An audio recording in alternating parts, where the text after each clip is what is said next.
할렐루야. 대강절 첫 번째 주일입니다. 오늘 말씀은 로마서 9장 실은 전체를 아우르는데 우리가 전체를 읽기가 힘들잖아요. 그래서 로마서 9장 14절에서 18절 말씀을 가지고 우리를 불쌍히 여기소서라는 제목으로 은혜를 나누겠습니다. 무슨 제목이래요? 네, 하나님 나를 불쌍히 여겨주세요. 하나님 우리를 불쌍히 여겨주세요. 여러분, 하나님이 기뻐하시는 기도 중에 우리를 불쌍히 여겨주세요 하는 기도를 기뻐하세요.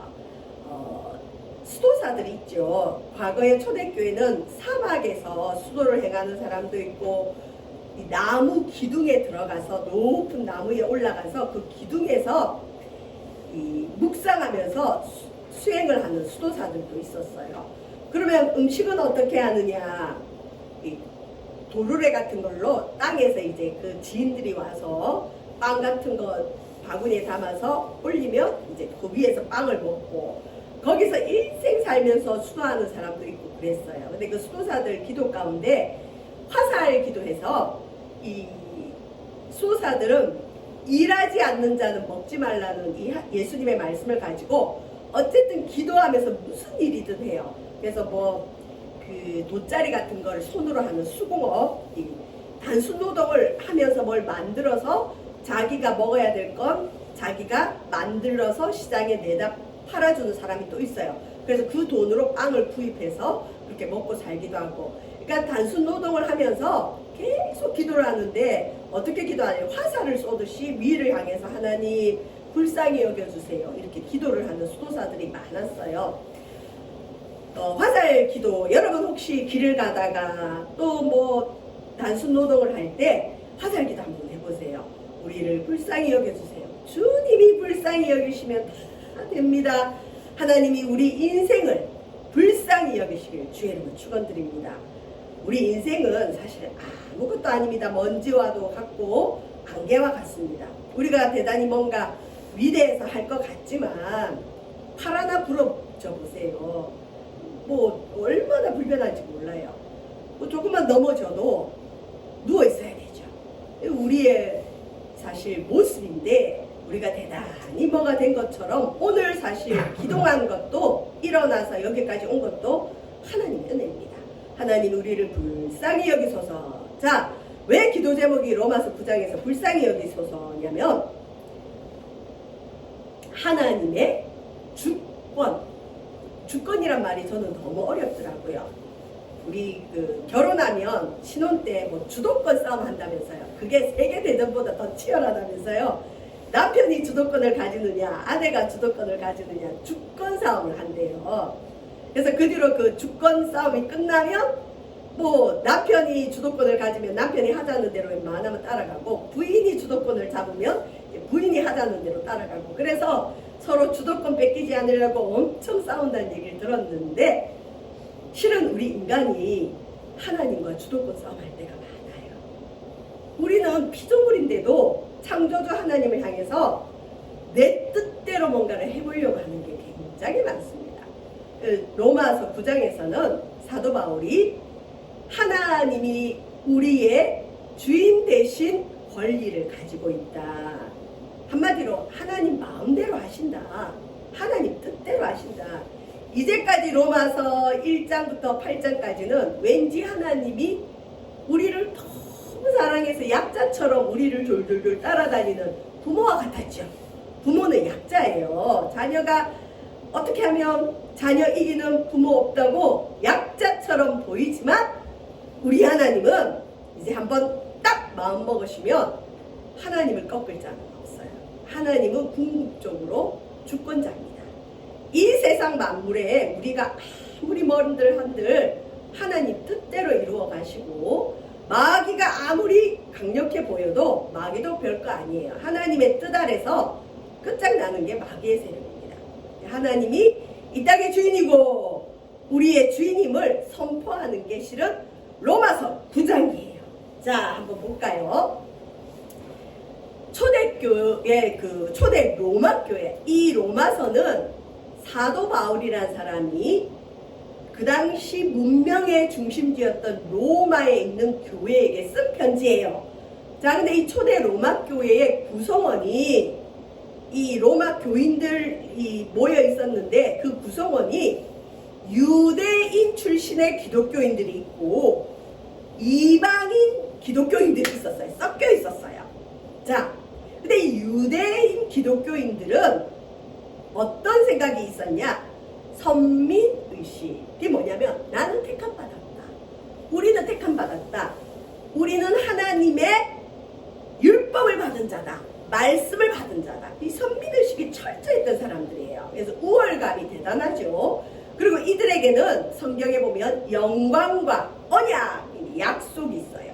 하나님께서 유대인들에게 영광을 줬어요. 그 다음에 율법, 말씀, 하나님의 마음이 담긴 게 율법인데 율법이 이 유대인들에게 하나님 주셨어요. 그 다음에 이들에게는 예배가 있어요. 그 다음에 구약의 성경에 약속을 받은 자들이에요. 특별한 자들이라는 거죠. 자, 이에 비해서 이방인 기독교인들은 이 당시에 유대인들은 개처럼 취급했어요. 개와 같이 봤어요. 사람 취급 안 했다는 거예요. 저 멀리서 특히 뭐 사마리아인이 올 때 유대인이 이렇게 가다가 사마리아인이 오면 유대인들이 돌아서서 그 사람하고 부딪히지 않으려고 돌아가요. 그러니까 안 보고 싶다는 거죠. 그 정도로 멸시받았던 이방 기독교인들이 섞여 있었어요. 자, 그런데 여러분 로마서 1장부터 8장까지 우리가 말씀 살펴봤죠. 이런 유대인 기독교인과 이방인 기독교인이 섞여 있는 로마 교회에 사도 바울이 뭐라고 계속 얘기를 했느냐? 유대인들 너네가 선민이냐? 아니다. 오직 의인은 믿음으로 산다. 율법을 가졌다고 말씀을 가졌다고 다가 아니라 의인은 율법 지키는 게 의인이 아니라 자기가 죄인인 걸 알고 예수님이 필요한 걸 깨닫고 예수님의 피로 옷 입은 사람, 예수의 피로 제 씻은 사람, 그 사람은 믿음으로 살아야 된다. 믿음 얘기를 계속했어요. 유대인들이 듣기가 싫죠. 그 사람들은 율법이 최고인데, 그리고 자기들은 목숨 걸고 율법 지키려고 했는데, 자, 그러면서 또 더 나아가서 이 사도 바울이 유대인들 입장에서는 엄청난 발언을 합니다. 성령을 받으면, 성령이 우리에게 오시면 누구든지 하나님의 자녀가 된대. 하나님 자녀가 된대. 율법 안 지켜도, 택함받지 않아도, 아브라함의 혈통이 아니어도. 유대인들은 자기들이 아브라함의 혈통이라는 거 하나 가지고 선민이라고 자부하던 사람이에요. 근데 아브라함의 후손이 아니라 하나님 자녀가 된대요. 좀 전까지 돼지머리에 절하고 헬라의 여러 신을 섬기고 방탕하게 살던 사람이 예수 십자가를 믿고 교회 안에 들어와서 성령을 받으면 하나님 자녀가 된다니 유대 기독교인들 입장에서 너무 마음이 불편한 거예요. 그리고 심지어 성령을 받으면 하나님을 아빠, 아버지라 부르짖는다. 여러분, 구약에서는 하나님을 아빠라 부르면 큰일 나는 그런 이미지를 갖고 있어요. 거룩하신 하나님, 전능하신 하나님, 구별된 하나님인데 이 신약으로 넘어오면서 사도 바울에 이르러서는 하나님을 아빠라고 부를 수 있어요. 그러니까 이건 유대인들 생각에서는 자신들의 가치 체계가 다 무너지는 거예요. 그 유대인들이 실은 이 로마서를 받아보고 얼마나 마음이 싫겠어요. 괴롭겠어요. 이 사도 바울을 인정해야 돼, 말아야 돼? 이 사람 이단이란 말이 많은데 사도가 아니라는 말이 많은데 이 사도 바울 말을 우리가 믿어야 돼, 말아야 돼? 의심을 계속 할 거잖아요. 그러니까 이제 바울이 1장부터 8장까지는 전 인류를 오늘날 우리에게도 혜택이 되는 말씀을 선포했지만 9장부터는 유대인들 입장에서 이제 변론을 좀 해줍니다. 그래서 바울이 9장 1절부터는 나도 유대인이고 유대인은 택함받은 자들 맞다 이 얘기를 하면서 유대인들 입장에서 다시 복음을 해석해 주는데, 특별히 오늘 읽은 로마서 9장은 하나님이 이 땅의 주인이다, 하나님은 하나님 마음대로 하신다, 그 입장에서 복음을 다시 설명해 줍니다. 유대인들 때문에. 자, 보세요. 유대인들은 믿음의 자녀라는 것보다 아브라함의 자녀라는 게 중요해요. 혈통. 우리나라도 혈통을 굉장히 중요시했죠. 요즘은 아니지만 뭐 어느 가문 사람이냐, 근본이 어디냐, 족보가 뭐냐 따져요. 유대인들도 근본을 따져요. 당신 아브라함의 후손이냐? 그러면 우리 식구. 근데 아브라함의 후손이 아니에요. 정통 혈통이 아니면 남의 식구로 제외시켜요. 근데 바울이 로마서를 통해서 믿음의 자녀의 얘기를 해요. 아브라함의 자녀가 아니라 믿음의 자녀가 뭐냐? 요한복음 1장 12절에서 13절. 영접하는 자, 곧 예수 이름을 믿는 자들에게는 하나님의 자녀가 되는 권세를 주셨다. 아브라함 후손 아니어도 된다는 거죠. 예수님을 마음에 모셔드리고 예수 이름을 믿으면 하나님 자녀가 된대요. 자, 이는 혈통으로나, 혈통이 뭘까요? 피. 어느 후손이다. 아버지의 혈통을 따라 뭐 아버지가 믿는 집안에서 태어나면 나도 믿는 사다, 이런 거 없다는 거죠.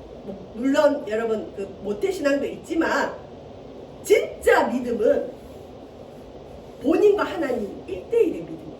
그러니까 혈통으로나 육적 인간의 마음, 우리가 아무리 노력해도 끝까지 믿음을 못 가지는 사람도 있어요. 믿음을 가졌다는 건 결론적으로 뭐냐? 사람의 뜻이 아니라는 거예요. 이건 하나님이 위에서 은혜를 줘야 믿어지는 믿음이 생겨요. 그래서 바울이 뭐라고 하느냐? 요한복음에 예수님 하신 말씀의 근거로 믿음의 자녀는 혈통이 아니라 오직 하나님께로부터 난 자들이다. 여러분, 이 얘기를 지금 바울이 로마서 9장에서 계속 하는데, 예를 듭니다. 구약 성경을 좀 알아야 여러분 이게 가능할 텐데, 창세기만 어느 정도 알아놔도 여러분 신약의 성경 읽을 때 구약의 예들을 조금 이해는 할 수 있어요. 혹시 창세기가 어려운 분들은 제 유튜브 설교 처음부터 나와 있으니까 창세기만이라도 좀 보시면, 들으시면 도움이 될 거예요. 자, 아브라함이라는 사람이 있었는데, 이 아브라함은 아들이 2명 있어요. 첫 번째 아들은 누구냐? 하나님이 아브라함아, 너의 후손을 바닷가의 모래처럼 많게 해줄게, 그 다음에 하늘의 별처럼 네 후손이 많을 거다 했는데, 아브라함의 나이가 90세가 되도록 자녀가 없어요. 87세. 그때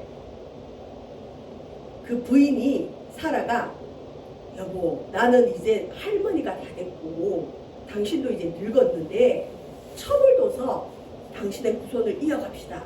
그래서 낳은 아들이, 첩을 통해 낳은 아들이 이스마엘이에요. 지금 그 이슬람 교도들의 대부분의 이 사람들이 이스마엘 후손들이에요. 이스마엘. 지금 그 하마스와의 전쟁이 치열하죠. 여러분, 하마스와 지금 이스라엘의 싸움이 아브라함의 허리에서 나온 후손들 간의 싸움이에요.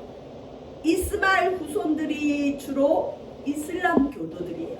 이슬람 교도들과 이삭은 이스라엘 백성, 유대인들. 이스라엘과 하마스의 전쟁이에요. 아브라함의 후손들 싸움이에요.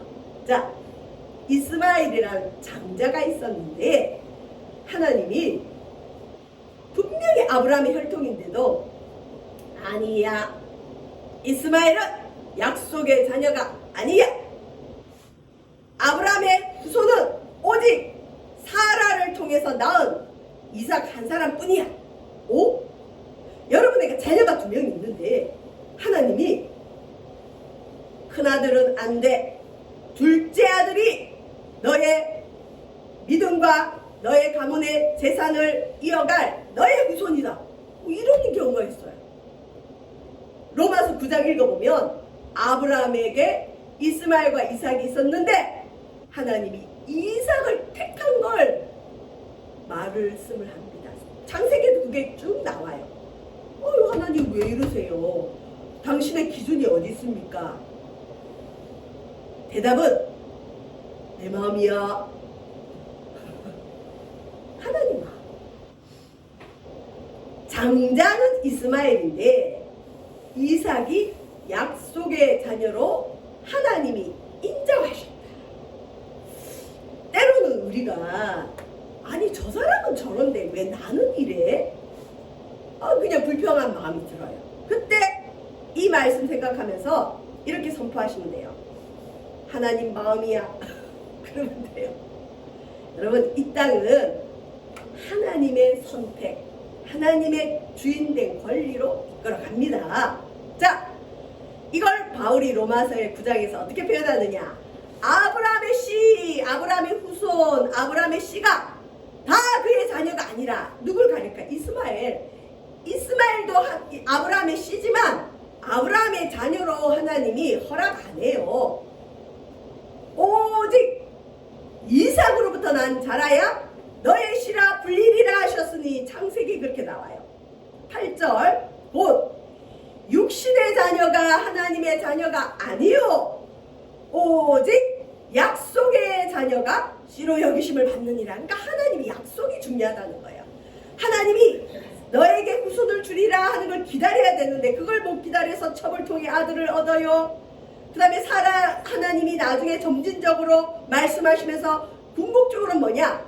너의 부인 늙은 할머니 경수가 끊어진 불가능한 이 할머니 사라를 통해 자녀를 주겠다. 하나님 말씀하신 약속의 자녀만이 하나님의 혈통을 이어갈 수 있는 믿음의 후손이 되는 거예요. 그런 게 어디 있어요? 이스마엘도 하나님 아브라함의 자녀잖아요. 우리의 그런 변론 필요 없어요. 우리 아버지의 마음입니다. 자, 약속의 자녀들이 누구냐? 아브라함에게는 이스마엘과 이삭이 있었는데 이삭을 약속의 자녀, 또 이삭에게는 쌍둥이 아들이 있었어요. 에서와 야곱이 있는데 쌍둥이는 먼저 태어나야 몇 초 먼저 태어나도 형이라면서요. 에서가 먼저 태어나고 야곱이 나중에 태어났는데 엄마 뱃속에 아이를 갖고 있는데 하나님께서 예언을 해주세요. 너의 뱃속에 쌍둥이가 있다. 근데 큰 자가 어린 자를 섬기리라. 에서가 야곱을 섬기리라. 작은 놈이 더 크게 될 거다. 하나님, 우리나라처럼 이스라엘도 장자가 아버지의 모든 걸 이어받는 그런 전통이 있어요. 근데 그 전통 하나님이 무시하시고 아니야. 둘째가 더 뛰어나고 둘째가 이삭의 후손으로 기록될 거야. 하나님 그러는 게 어디 있어요? 에서가 먼저 태어났어요.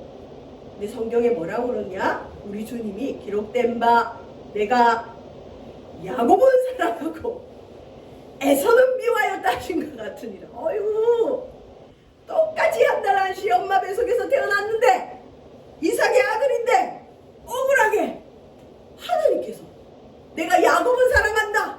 근데 에서는 미워한다. 하나님 그러는 게 어디 있어요? 내 마음이다. 여러분, 하나님 마음에 도전할 수는 없어요. 하나님이 그렇다면 그런 거예요.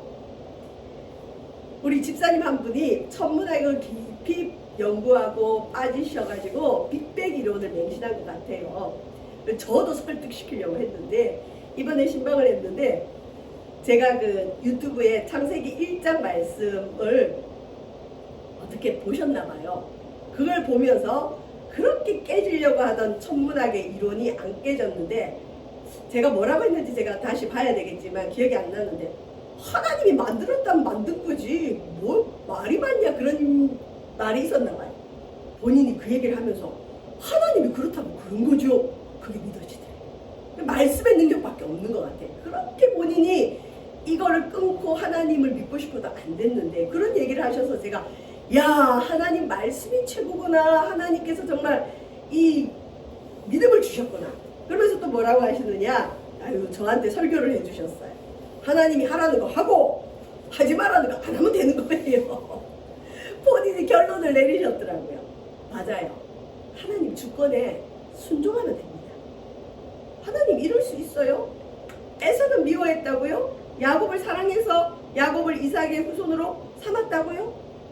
나 이거 못 받아들이겠어요. 못 받아들일 수 있죠. 자, 그러면 바울이 변론을 해줍니다. 그러니까 이 본문은 철저하게 유대인들 입장에서 해석해 주는 거예요. 유대인들은 아브라함 얘기하고 이삭 얘기하고 혈통 얘기해줘야 좀 들으니까 1장부터 8장까지는 전 인류를 위해서 이방인 위주로 얘기를 했다면 9장은 철저하게 유대인 입장에서 한번 얘기를 해주는 거예요. 그런즉 우리가 무슨 말 하리요? 유대인들 너희들도 하나님 믿지 않느냐?